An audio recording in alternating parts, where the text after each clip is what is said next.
Hello students, I am Nishant Srivastava. This is your third session of the section of the class, that is basic ICT skills for class 9, and in this session we will learn about basic computer operations, how the computer works and how the computer do their work in this particular environment. So in this session we will learn about software. Now, as we know that software are the set of instructions which are used to operate the computer, the hardware, or any other softwares also. Okay, so in this session we will learn more about softwares and how they work. There are two types of basically softwares, which are first is system software and second is application software. Now, system softwares are those softwares which directly interacts with the hardware. System softwares are those software which directly interacts with the hardware for the operation of the computer, for the smooth operation of the computer. You can see here there is a graphics here that in which we can see user, application software, operating system, and hardware. In the last in the lowest button we have hardware. In the upper button it is user. The user gives the command. You can see the arrow, and it gives to the application software. Application software works as an interface between user and other things. Operating system is a type of system software. Application software is there, any particular kind of software, any game or any other thing is an application software. Word, PowerPoint, any other thing is an application software.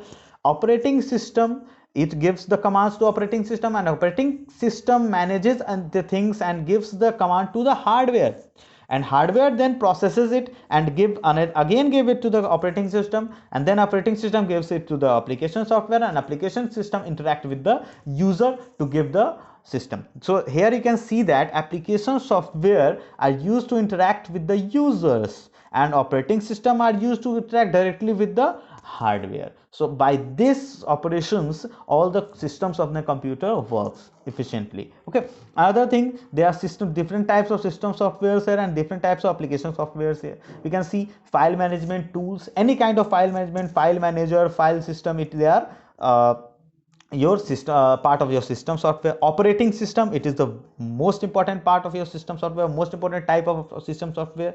Other thing is utilities, any kind of tools, the calculator, the calendar, these are things on you find on the computer. They are the utilities, or they are the basically generally used tools. Okay, other thing is assembler or debugger, they are and compilers. These three are comes in language processors.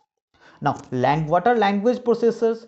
We know our language, computer know their language. Computer uses machine language. We have learned in the lower classes the computer only understand, or hardware only understand the machine language. Then how can they understand these English and other things, and the English and other languages are our languages. Okay, so for that conversion we use different types of language processors here. Now, the language processors are the software or system software which converts the basic language or high level languages into the machine language, and the machine language into the high level language, and the language we can understand. Okay, the other thing is application software. We can see word processing software, spreadsheet, graphics software, games, communication software, and database software, and many other kind of software. Any other kind of software which are not system software, they are application software. Okay, in the next thing we can see operating system. Now we have to learn about the operating system. We know that operating system is the most important part of the computer system. So what is operating system? Operating system is generally system, we can define it as, it is a system software which is used to interact with the hardware, to interact with directly with the hardware, and take out and to manage all the things inside the computer. Basically it manages all the things. You can see on the screen, you will see in the middle it is operating system. It manages applications also, it manages monitors, or monitor sees monitor, printer, they are different devices of the computer. It manages hard drive, it manages CPU, it manages keyboard, it manages mouse, and different kind of things in the computer system. So operating system are generally mainly like a manager of a computer which manages all the things in the computer system. Another thing is, what are the components of operating system? Now, components of operating system, if we see about the components of operating system, where we can see in the left of your screen, it is the a circular diagram which shows a operating system in which hardware is in the lowest part, or in the innermost part, okay, and in the outer part we are seeing the kernel, and the outermost part we are seeing the shell. Now, what are kernel and shell? Kernel are the basically, it is the part of an operating system which actually converts the languages, or which actually interacts directly with the hardware, which actually converts our commands into the machine language so that hardware can understand it, and it gives the result from the hardware into the and converts into our languages to show us what is the things are going on, or what are the information we want. And shell, what is shell? As we know that shell in English, if we convert it in English, or if we know the meaning of the shell, that means the outer covering of a thing. So if we see a particular things, if we see buttons, if we see close button, if we see OK button on the computer or on the screen, if we click on it, it is just a shell, it is just the outer covering for the background work are going on. Okay, so generally shell hides all the background things, background complexities of the operating system, and show you only the things which you want to discover or which you want to handle by yourself. Okay, you can see this in the right hand side diagram also, that how shell and kernel are used to give the data, or manage the computer, manage the operating system. Okay, in the next video, in the next slide, we can see different functions of operating system.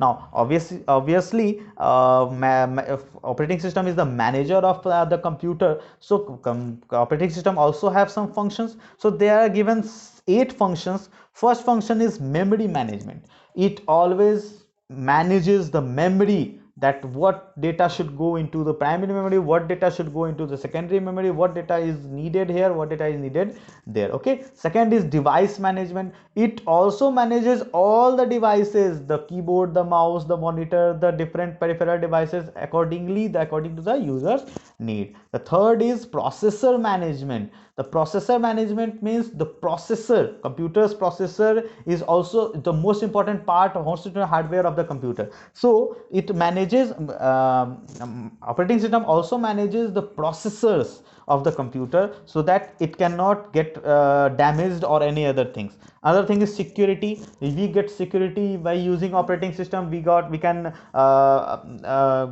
give a password to the computer. We can use many other things for security reasons from the internet and any other things. Other thing is error detection. If you get any errors on the computer cannot got errors on their own. Only user gives the error or any other wrong information or commands, so that the error occurs. If error is occurring, then it is the operating system's duty to detect that error and to control that error, that it cannot comes between the user and the work it is going on. Other coordination between software and the user, we have known that other softwares and the user interact with each other, but how the other softwares are working and how the other users interact with each other, that are all depends on coordination between softwares and the user, or on the operating system. Other thing is job accounting or job scheduling. Operating system also scheduled the jobs, that what command have to go first, what command have to go second, what command have to go third, and it can be done only by the operating system. Other thing is file management. You can create new folder, copy paste the files, copy paste the other things on the computer system. But how are they doing these things? By using the operating systems. Okay, the next thing is types of operating system. There are different types of operating system there, but we have to learn these types of operating systems only. So we are seeing these. First is single user. Any operating system which can only be used by single person, that is single user operating system. Like your mobile phone, maximum mobile phones are for single users. They cannot, the only 2 or 3 users cannot use that particular mobile phone. So those operating systems like Android or these things are only single user operating system. Other thing is graphical user interface. Many operating systems like Windows, like Android, like iOS, they have the graphical user interface, like they can be used, they can be seen, all the graphics, all the buttons on the screen, and they can click there. But there are other type of operating systems like Unix, like DOS, which have the command user interface. In those type of interfaces, you cannot see any kind of graphics, any kind of buttons there. You just only have to type your command and get the things done. Other thing is multi-user. Obviously the single user, you cannot, only one user can use these things, and in multi-user, more than one users can use the computer at once. Another thing is multitasking. We can those type of operating system can do different tasks at the same time. Like you can play music in your mobile phones, or in your computer you can play music and play games also, or see photos also, or anything. These are called, in which you can do multitasking at one time. Other thing is multi-threading. What is multi-threading? It is the basically processor management process. Multi-threading means we can use different type of data, different type of works with different commands. The operating system just can do different things at one time, can do different processes at one time by using multi-threading things. Real-time operating system. These operating systems are used for in kiosks only, or in the things like in which your ATM. Yeah, in the ATM you go, and if you don't use that ATM in a particular time, it will time out automatically. So these type of operating systems are called real-time operating system. Distributed operating system. Distributed means the operating system which can be distributed in a network. One operating system can be used in different devices. Those type of operating systems are called distributed operating system. In the next class we will read the internet and its applications, so stay tuned.